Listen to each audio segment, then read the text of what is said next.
em 12 de dezembro de 2016, na sede da Procuradoria da República em Alagoas, diante dos procuradores Rodrigo e Bonfim, compareceu o senhor Emir Diniz Costa Júnior, brasileiro casado, CPF 384-493-2804, ao lado do senhor advogado doutor Ana Lúcia Penon e doutor Geraldo Vilaça Neto. O senhor está aqui a fim de prestar depoimento em razão de celebração de acordo de colaboração com o Ministério Público Federal. Todos, nesse momento, são certificados da proibição do uso de quaisquer instrumentos de gravação, registro de áudio e vídeo próprios e declaram não estar fazendo uso oculto ou dissimulado de qualquer equipamento sobre as penas legais. Não sei se vocês confirmam. Tendo tomado essa cautela determinada pela lei, pergunto ao senhor Emir, nos termos determinados pelo artigo 7º da lei 850 de 2013, se os advogados aqui presentes são seus defensores legitimamente nomeados para lhe assistir nesse ato. Sim, senhor. Se o senhor renuncia à presença dos seus defensores ao direito ao silêncio e reafirma o compromisso legal de dizer a verdade nos termos do artigo 4º da lei 2850 de 2013. Renuncio. Se o senhor pretende colaborar de forma efetiva e voluntária com investigações de processos criminais nos termos firmados com o Ministério Público Federal. Sim, pretendo. Se junto com seus defensores, o senhor autoriza expressamente e está ciente do registro audiovisual do presente ato de colaboração, além do registro escrito nos termos do parágrafo 7º do artigo 4º da lei 2850. Autorizo.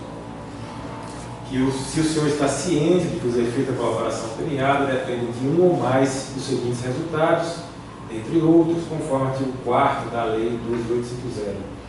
A identificação dos demais coautores e partícipes da organização criminosa, das infrações penais por eles praticadas, a revelação da estrutura hierárquica da divisão de tarefas da organização criminosa, a prevenção de infrações penais decorrentes das atividades da organização criminosa e a recuperação total ou parcial do produto do proveito das infrações penais praticadas pela organização criminosa. Também pergunto se o senhor está ciente de que a concessão do benefício levará em conta a personalidade do senhor, a natureza, as circunstâncias, a gravidade e a repercussão social do fato criminoso e a eficácia da colaboração. Sim, senhor. Se o senhor está ciente dos direitos do colaborador previsto no artigo 5º da lei 2850. Estou ciente. Tendo o senhor declarado isso, eu peço ao senhor, por favor, que narre o que o senhor considerar pertinente em relação ao anexo 2 da reforma do sítio em Atibaia. Pois bem, em final de 2010, quando eu era responsável pela construção desse sistema de saneamento na divisa de São Paulo e São Caetano, o meu superior hierárquico, Carlos Armando Pascoal, me chamou ao seu escritório localizado no edifício Eldorado, em Pinheiros, e me... Qual era o cargo dele, por favor? Ele era o diretor superintendente de São Paulo e Sul. Certo. Ele chamou o senhor? Ele me chamou e me disse que era para eu destacar um engenheiro de confiança para mandar no apartamento de cobertura que era utilizado pelo então presidente da República, Lula, e que depois fosse ao sítio em Atibaia para realizar algumas reformas. Tinha mais alguém com o senhor nessa reunião? Não, só eu e ele. Foi onde essa reunião? Essa reunião foi no edifício Eldorado, onde tinha a sede da construtora. Ele me passou num papel o telefone de um senhor chamado Rogério Aurélio. Na época eu somente o conhecia como Aurélio, e tinha um telefone celular que era para eu passar para o engenheiro que eu destacasse para fazer isso. O senhor, perdão, voltando um pouquinho, o senhor disse que ele tinha a filmagem do apartamento era usado pelo presidente Lula.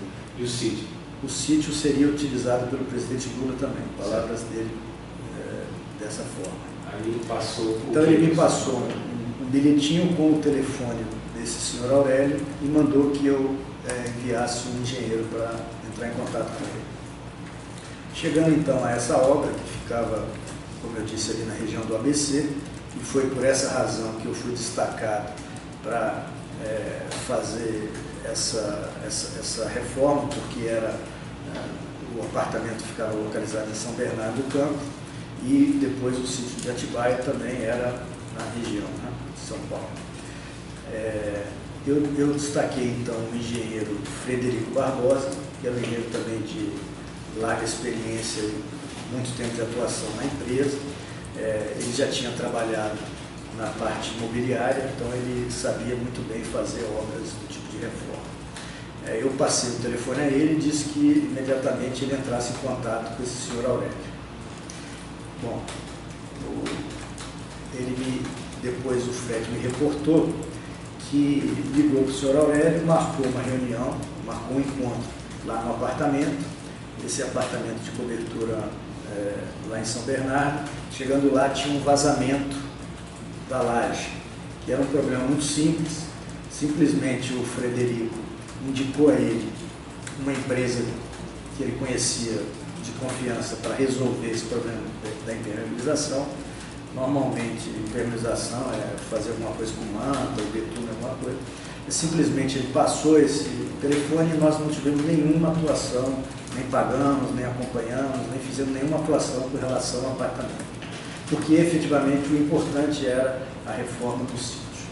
Saindo do apartamento, eles foram diretamente para o sítio, e chegando lá, esse senhor Aurélio reportou ao Frederico quais eram as obras de reforma que precisavam ser feitas. Mais uma vez eu confirmo que isso foi realizado na segunda semana de dezembro de 2010. Bom, as obras que foram solicitadas a serem feitas eram a construção de uma pequena casa para alojamento dos seguranças da Presidência da República, a construção de uma edícula de 4 suítes próxima à casa principal do sítio, a construção de duas áreas de depósito, uma que seria usada para quarto de empregada e outra para a adega do então presidente, a construção de uma sauna perto da piscina e o conserto do vazamento da piscina e uma expansão aí no pedaço da piscina. Pode repetir só a primeira construção?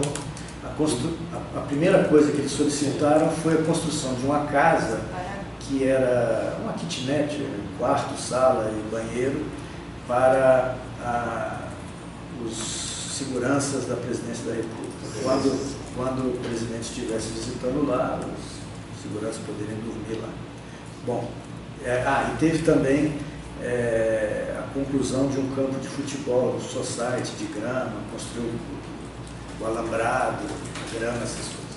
Só um momento. Foi a construção da casa, uma edícula com então a construção dessa pequena casa, uma edícula com 4 suítes. 4 suítes. 4 suítes. Próximo à casa principal. Ela ficava atrás da casa principal. Nessas imagens aéreas que se vê na televisão, dá para identificar bem fácil o que foi construído. Depois, assim, tinha esse depósito. Esse depósito, depois o Fred me disse que foi usado para a adega do presidente, e o outro era a parte de quartos de empregado. Na parte da piscina, a piscina tinha um vazamento, foi consertado o vazamento e expansão de uma parte mais rasa assim, da piscina, e foi feita também a construção de uma sauna. Bom, outra coisa importante é que esse senhor Aurélio pediu que esse trabalho fosse feito num prazo muito curto, num prazo de 30 dias, que era para quando o senhor presidente saísse da presidência já poder utilizar esse sítio. O senhor já mencionou o senhor Aurélio algumas vezes. Quem era esse? Pois na época a gente não sabia efetivamente quem era, foi me dito que era responsável pela obra. Posteriormente, com toda a repercussão desse caso, nós ficamos sabendo que ele era um assessor da Presidência da República. Então, a última obra que o senhor mencionou foi a expansão da piscina. Teve mais alguma coisa? O campo de futebol, né? Sim. O campo de futebol. Bom, essas foram as obras. O Frederico, então, voltou do sítio e me contou todas essas coisas. Os pedidos todos foram feitos pelo senhor Aurélio? Todos os pedidos. O senhor Aurélio até pediu para fazer mais coisas. Ele teria falado sobre um pomar, sobre uma quadra de tênis, outras coisas que, devido ao curto espaço de tempo e à época de dezembro, que era chuvosa em São Paulo, não era factível fazer. Ele também tinha pedido para aumentar aqueles lagos que tem lá no sítio, que também não dava para fazer nessa época, tanto pelo prazo quanto pelo período chuvoso. Só repita o prazo, por favor. O prazo que ele requeriu foram 30 dias. Era um prazo muito apertado. A obra de reforma... Para a conclusão de todos esses itens. Essas reformas. A obra de reforma, você sabe quando começa e nunca sabe quando termina. E também os valores que eu já vou explicar. Aí o senhor Frederico voltando? Aí o Frederico voltou e me reportou esses requerimentos. Já de cara falou para o senhor Aurélio que essas outras não eram possíveis de ser feitas, que a gente não ia fazer. E o Frederico, a gente fez uma estimativa de 500 mil reais para serem aplicados nesse serviço. Outra coisa que o Frederico me solicitou autorização foi para indicar um subempreiteiro com mão de obra mais especializada para edificação, porque a obra que nós estávamos fazendo era uma obra de saneamento e não tínhamos assim pedreiros de acabamento, não tínhamos eletricistas de casa, essas coisas. Nós tínhamos mão de obra mais bruta, né? Então ele me pediu autorização para indicar para o senhor Aurélio um subempreiteiro que nós conhecíamos, que já tinha trabalhado em outras obras nossas, que é o senhor Carlos Rodrigues do Prado. Ele tem uma empresa nessa região também. A empresa dele é na região ali de Campinas, faz muita obra ali por Atibaia, Itatiba, empreiteiro dessa região. Então a gente concordou que seria bom, para cumprir o prazo, juntar parte da equipe nossa com a equipe do senhor Carlos Rodrigues do Prado. Bom, eu peguei toda essa informação, voltei a estar com o Carlos Armando Pascoal e expliquei a ele tudo isso que eu acabei de relatar para vocês e disse que eram necessários 500 mil reais. O Carlos Armando, então, me autorizou a iniciar os trabalhos e disse que ia mandar entregar o dinheiro lá através dessa equipe de operações estruturadas. Ele me mandou ligar para essa senhora Lúcia Tavares para que marcasse para ela mandar o dinheiro lá para a gente poder utilizar. Quem é essa senhora? Essa senhora trabalhava fiquei sabendo que ela trabalhava nessa área. Lúcia Tavares. Empregada da Odebrecht. Ela era empregada da Odebrecht, exatamente.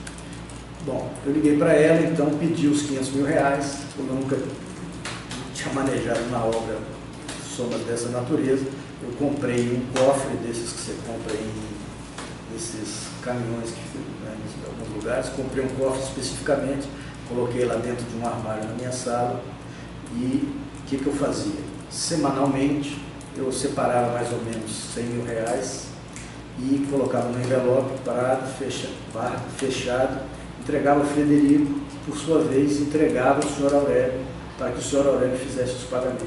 O senhor recebeu esse dinheiro como? Em espécie. Ela trouxe, Não, ela não. Mandou entregar através de mandou entregar. Uma empresa? Uma empresa. Na empresa ou na sua casa? Não, lá na empresa, lá no escritório onde eu trabalhava, nessa obra de divisa de São Paulo, São Caetano. Então eu tinha lá no escritório, ficava lá, tinha lá um desses armários pequenos, eu comprei um cofre aí, lá desse tamanho assim. O emissário entregou para o senhor mesmo ou você deixou com outra pessoa? Não, ela foi lá, o emissário entregou para mim e eu botei tudinho lá dentro desse cofre. O senhor não lembra quem foi o emissário? Foi emissário. Para falar a verdade, eu nem vi o carro que eles foram. Foi uma pessoa, bem vestida, de terno, chegou lá, tem aqui um envelope para vocês, me deram uma senha. Isso é importante. Essa senhora Lúcia, ela me deu uma senha para que quando o cara chegasse, eu dizia a senha e o cara poderia me entregar o dinheiro. Eu não lembro dessa senha. E eu até... Ela deu como a senha? Foi por telefone, né? A gente telefonou no telefone interno da empresa. Outra coisa que é bom falar, eu procurei também nesse sistema Grauss, se tinha anotação desses 500 mil, não encontrei. procurei lá, pelas datas, assim, não encontrei, eu não sei, a título, como não fui eu que fiz essa programação, e a obra que eu estava, uma obra que não tinha esse tipo de pagamento, o Carlos Armando mandou entregar, né? Ele me disse especificamente para usar tudo em dinheiro vivo e não fazer nenhum pagamento pela minha obra. Tinha alguém que o senhor começou a receber esse dinheiro? Quando eu recebi, não. Só a minha secretária, tem um senhor aqui que está te procurando com um malote para te entregar. A secretária do senhor? Aí, Como é secretária? pois é, isso é que eu também, nessa época eu tive 3 secretárias. Eu não lembro qual que era a das 3 que era nessa época. Mas o senhor se recorda do nome das 3? Das 3. Uma é Cibele Viscaíno, que é a que eu tenho até hoje. Uma outra é Eneida, que está... ela tinha saído, a última vez que eu vi, ela trabalhava para o Odebrecht Agroindustrial, lá em Goiás, desses negócios. Uma das duas, eu não lembro bem quem era. Mas o importante é que esse camarada chegou, me entregou dinheiro, eu guardei lá dentro. Semanalmente eu separava em envelopes e à medida que o Frederico ia para a obra, né, eu entregava para ele, ele entregava para o senhor Aurélio. Esse senhor Aurélio, por sua vez, pagava os materiais de construção principais, pagava o próprio senhor Carlos Rodrigues do Prado, a empreitada que ele fazia lá, e deixava aí um pouco de dinheiro ali na obra para o Fred pagar, às vezes uma grana, às vezes uma coisinha rápida que chegava e ele pagava com o dinheiro que ele deixava lá. Quem foi que orientou o senhor a entregar o dinheiro para o senhor Aurélio? Foi o Carlos Armando. Esse dinheiro havia prestação de contas em relação a ele? Não, esse não tinha prestação de conta. Era um dinheiro de caixa 2, né? Sim. Que eu recebia efetivo e tinha autorização para gastar. Aí eu já botei... Nem para o senhor, ninguém dizia como tinha gasto, o que tinha gasto, para o senhor acompanhar a obra, não. A gente sabia, o Frederico também é de muita confiança, ele também tinha mais de 30 anos de empresa, eu sei que nem eu nem ele não botavam nesse dinheiro. Eu entregava envelopes fechados, ele entregava lá para o senhor Aurélio. Efetivamente, faltando, sei lá, umas 2 semanas para terminar a obra, o Frederico me disse que, devido a algumas coisas de acabamento, obra de reforma, na hora que você está fazendo mesmo, que você sabe o que vai gastar, então algumas coisas de acabamento, o Fred me pediu mais de R$200 mil. Da mesma forma, eu voltei ao Carlos Armando, reportei a ele que precisava de mais de R$200 mil, e o Carlos Armando me autorizou e mandou entregar da mesma forma. Eu liguei para a Lúcia, pedi os 200 mil, foi uma pessoa, não foi a mesma pessoa, não lembro eu só lembro que não era a mesma pessoa, foi um outro camarada do mesmo jeito. Então... O senha também? Hã? Teve senha também? Teve senha, ela me passou a senha, eu recebi o dinheiro, pus lá no cofre e à medida que ia sendo necessário, eu mandava para esse senhor Aurélio. As secretárias presenciaram isso também? Não. Sabe que o senhor estava sozinho? Não. As 2 vezes elas simplesmente me avisaram que chegava uma pessoa com... Chegou uma pessoa com uma loja. Elas não sabiam o que estava sendo entregue, não sabiam o que era, nem sabia que a gente estava fazendo isso. Ali na obra, só eu e o Frederico que sabíamos o que a gente estava fazendo. O Frederico, inclusive, a desculpa que ele dava lá é que ele estava fazendo um serviço particular e ele tinha me autorizado, era época de férias, né, final de ano, estava fazendo um apoio para amigo dele. A desculpa que ele dava para quem? Para quem perguntasse da obra, por que você está, né? Sim. Então, inclusive, vocês devem ter acompanhado na televisão quando o Fred fez um primeiro depoimento a um jornalista. Depoimento não, quando foi entrevistado por um jornalista, ele falou que estava fazendo uma obra particular, né, nesse período. Bom, Você entregou 200 mil para ele e concluiu a obra. Aí terminou, concluiu a obra. Nós concluímos essa obra mais ou menos entre dia 15 a 20, mais para o final de janeiro de 2011. Bom, terminando essa obra, saiu todo mundo de lá, graças a Deus não teve nenhum acidente, não teve nada, fizemos uma obra. Durante a obra, nosso pessoal nunca teve contato com ninguém da família do presidente Lula, nem o próprio Lula. A única coisa que a gente sabia é que, às vezes, o Frederico ia perguntar algum detalhe técnico da obra de acabamento e esse senhor Aurélio dizia que ia perguntar para a dona Marisa o que efetivamente gostava de cor de rosa, de azul, sei lá, algum detalhe. Quem disse isso para o senhor? O Frederico me reportou que o Aurélio, quando ele perguntava para o Aurélio as coisas, ele dizia, olha, espera aí que eu vou consultar a proprietária, né? E a dona Marisa, e depois ele repassava a informação. Bom, terminamos a obra, tudo certinho, pensei que tinha me livrado desse problema. Quando foi lá para o mês de março, abril de 2011, me procura um outro diretor da empresa chamado Alexandrino Alencar, que era o diretor da área institucional da empresa, e me pede para acompanhar ele ao escritório de um advogado chamado Roberto Teixeira, para ir no escritório dele, que ficava na rua Padre João Manuel, 755, 19º andar. Me perdoa que eu estava lendo aqui para ver certinho a data. O senhor só não me disse as atribuições do diretor. Do Alexandrino. Isso, do Alexandrino Alencar. O Alexandrino era o diretor da área institucional. Mas isso significa o que exatamente? Rapaz, eu não tinha contato com ele, porque eu era de obras. O Carlos Armando foi que me disse que ele precisava de um apoio, que eu lhe acompanhasse nessa reunião. Você não sabe exatamente qual era o papel dele, né? Não, ele era relações institucionais, devia ter contatos com os políticos, deve ser. Então ele convida o senhor para Então ir ele me nesse pediu local. para ir nessa reunião, era o escritório efetivamente do senhor Roberto Teixeira, e ele me disse que era para ir lá, para a gente contar para o senhor Roberto Teixeira como é que a obra tinha sido feita, de forma que ele pudesse bolar alguma forma de regularizar essa construção, de forma que não parecesse que essa obra tinha sido feita para benefício do então presidente Lula, nem tampouco pela construtora da igreja. Era um empresarial? Era um prédio comercial? É um prédio comercial. O senhor fez registro? Esse prédio tem registro de portaria, tem fotografia daquelas câmerinhas que você faz. Das duas vezes, essa aí da segunda vez que eu voltei lá, eu me registrei na portaria, tudo normal. Primeira vez eu fui com o senhor Alexandrino, nos encontramos pessoalmente com o Roberto Teixeira, eu lhe expliquei essa forma de atuação, que ele entregava o dinheiro para o senhor Aurélio, o senhor Aurélio pagava os materiais de construção, disse que tinha esse empreiteiro que tinha trabalhado lá, aí ele deu a ideia, falou assim, olha, então você procura esse empreiteiro e faz um contrato em nome do proprietário que aparece na estrutura do terreno. Aquele sítio, naquela data, eu fiquei sabendo que estava em nome do senhor Fernando Bittar. O senhor Alexandrino disse exatamente o que para o senhor, essa parte que vocês ficam lá? Quando o senhor foi do escritório, vamos lá para fazer o quê?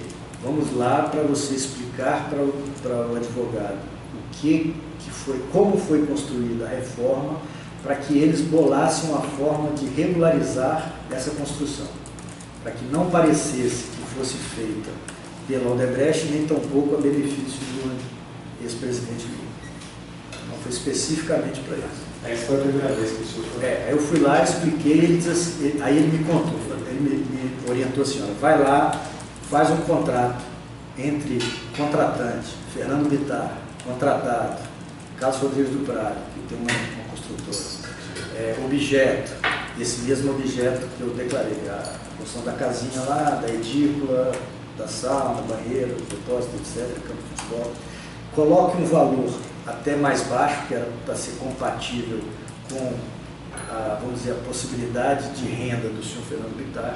Eu não me lembro o valor, isso já faz 6 anos, né, que isso foi feito, mas era um valor mais baixo do que os 700 mil que efetivamente tinham custado. Era coisa de 150 mil reais, alguma coisa, 170, por aí. Aí eu fiz o contrato pessoalmente, marquei uma reunião com esse Carlos Rodrigues lá em Indaiatuba, que é perto da região de Campinas. Lá tem um clube chamado Helvetia Riding Center, que é um clube que eu frequentava. Encontrei com ele no estacionamento do clube, que era aberto. Levei o contrato, pedi para ele assinar o contrato e emitir uma nota fiscal no valor do contrato. Aí ele me devolveu o contrato assinado e a nota fiscal. Ele fez lá a nota fiscal fiscal na hora. E eu, então, voltei uns dias depois, marquei uma conversa, o Alexandrino marcou para mim uma conversa com o Roberto Teixeira, aí eu fui sozinho lá, me registrei de novo na portaria, subi lá no 19º andar. Quando você chega no hall de elevadores, tem uma secretária que fica lá de fora. De quem sai do elevador, do lado direito, me parece que são salas de reuniões, do lado esquerdo são os escritórios dele. Aí a gente foi para uma sala de reunião, eu fiquei esperando ele chegar lá. Aí ele chegou e eu simplesmente, está aqui o contrato, está aqui a nota fiscal. Demorou 2, 3 minutos, simplesmente isso. Entreguei para ele e também saí de lá. Foi minha última atuação nesse negócio.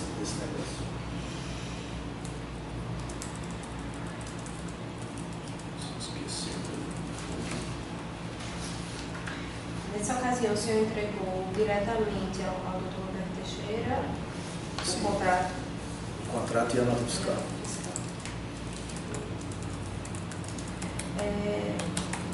Uma coisa também que eu vi na televisão que é interessante para vocês é que nessa investigação que vocês fizeram, a Polícia Federal fez nesse apartamento do Lula, em São Bernardo, vocês encontraram vários recibos de material de construção, que eram esses recibos que eram pagos com esse dinheiro aí, que esse Aurélio deve ter entregue ao Lula para dizer, guarda aí que... Esse material era comprado onde, você sabe? A maioria do material era num depósito de material de construção lá mesmo. Era em Atibaia. A maioria foi comprada lá. A sauna foi comprada fora, o equipamento da sauna. Esses pedidos das coisas foram compradas fora, foram os senhores mesmo que fizeram? Esse da sauna foi o Frederico que pagou com esse dinheiro. O senhor sabe dizer, o projeto dessa reforma, ele já existia ou ele foi elaborado pela própria construtora? Boa pergunta. Na verdade, o Frederico me disse que quando ele chegou lá no sítio, existia uma equipe lá de um arquiteto e mais uns funcionários que depois, pelas notícias do jornal, a gente ouviu falar que era pago por esse Brunlai, né? Então esse arquiteto é o que tinha feito esse projeto da parte principal, que era essas 4 suítes. Então tinha um projeto, essa obra já estava iniciada, a fundação já estava feita, a estrutura metálica já estava feita. O nosso trabalho lá foi realmente de conclusão da obra. Ela já devia ter aí uns 30% feita, mas segundo me contou o Fred também, o senhor Aurélio estava insatisfeito com o avanço das obras, por isso que ele tinha pedido para a construtora ir lá terminar as obras nesse prazo. Existia uma equipe, provavelmente contratada pelo Brunlai ou contratada? Aí eu não posso dizer, porque eu li também nesses documentos que eu assinei, que eu só posso dizer a verdade que eu sei. Eu não posso dizer coisa que eu não sei. Esse projeto foi entregue para o senhor, então? Na verdade era um croquis, né? Uma obra de reforma num sítio, você sabe como é feita, não tem projeto, não tem mas ele pré-existia, ele não foi concebido para existir. Inclusive a fundação, com já as dimensões ali, já estava definida, entendeu?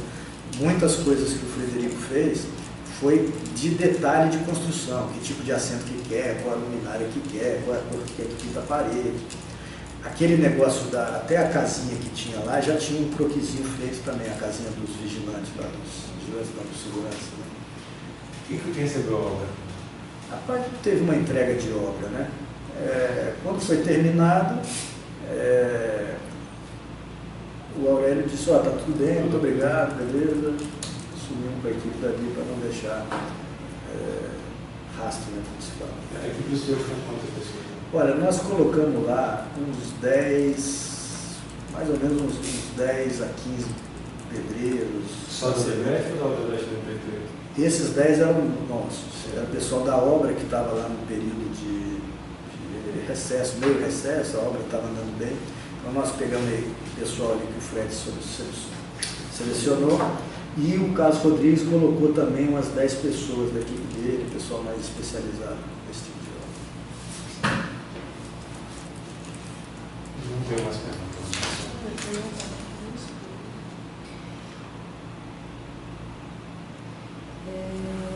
Sabe dizer, houve algum tipo de anotação da obra? Não, pois é, isso que eu te teve falei, não teve CREA, não teve... CREA nenhuma. Eu até acho que com esses documentos que o Carlos Rodrigues assinou esse contrato, o próprio Roberto Teixeira ia usar para regularizar via CREA. Porque ele teria ali um contrato para fazer, né? Ele poderia ter feito isso. Né? Mas que a gente saiba, nós mesmos fizemos nada. E efetivamente o trabalho que o Frederico fez não necessariamente precisava de registro no CREA, porque era uma reforma, era coisa... não tinha alvará de prefeitura também. Nesse período, Frederico se comunicava com o senhor como? Ele ia na nossa obra, na obra mesmo que a gente trabalhava, ele ia todo dia, né? Normalmente o Frederico trabalhava de manhã na nossa obra e às vezes de tarde ele ia lá ver como é que os serviços estavam sendo feitos e voltava. Ele ligava para o senhor, era presencial? Não, era presencial. Eu costumo na minha obra, minha sala sempre aberta, e nessa obra o Frederico, como esse negócio... O senhor não precisou ir nessa obra? Não, eu, graças a Deus, não precisei ir lá. O senhor quer acrescentar mais alguma coisa em relação a esse ambiente do ciclo de bairro? Não, eu acho que efetivamente o que eu falei, o que eu sei, e espero ter contribuído com o desenrolar das investigações. Doutora, agradeço.